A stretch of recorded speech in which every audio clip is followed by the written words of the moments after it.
নারায়ণগঞ্জ থেকে ঢাকা ফেরার পথে ভয়ঙ্কর গাড়ি দুর্ঘটনার কবলে পড়েন ঢাকাই সিনেমার চিত্রনায়ক বাপ্পি চৌধুরী। ১ জুন মধ্যরাতে যাত্রাবাড়ী ফ্লাইওভারে এই দুর্ঘটনা ঘটে।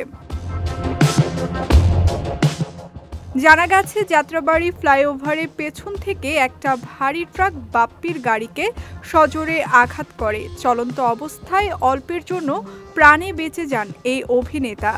এবারই প্রথম এমন ভয়াবহ কোনো দুর্ঘটনার শিকার হলেন বাপ্পি।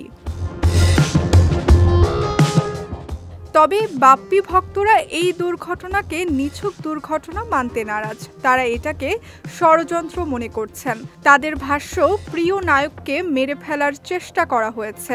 তারা বলছেন, এমন রাস্তায় এ ধরনের কোনো দুর্ঘটনার কবলে পড়ার কথা না। এমন ঘটনা নিয়ে চিত্রনায়ক বাপ্পি বলছেন, ১ জুন দিবাগত রাত ১২টার দিকে তিনি নারায়ণগঞ্জ থেকে ঢাকায় ফিরছিলেন। তার গাড়ি যাত্রাবাড়ী ফ্লাইওভারে উঠে স্বাভাবিকভাবে যাচ্ছিল, কিন্তু হঠাৎ করে একটি ট্রাক সজোরে ধাক্কা মারে। আমরা উল্টে যেতে গিয়েও অল্পের জন্য প্রাণে বেঁচে গেছি। আমি এখনো ট্রমার মধ্যে আছি। ঘটনাস্থলে ট্রাকটিকে আটক করেছে পুলিশ। এ বিষয়ে থানায় একটি মামলা দায়ের করা হয়েছে বলে জানা গেছে।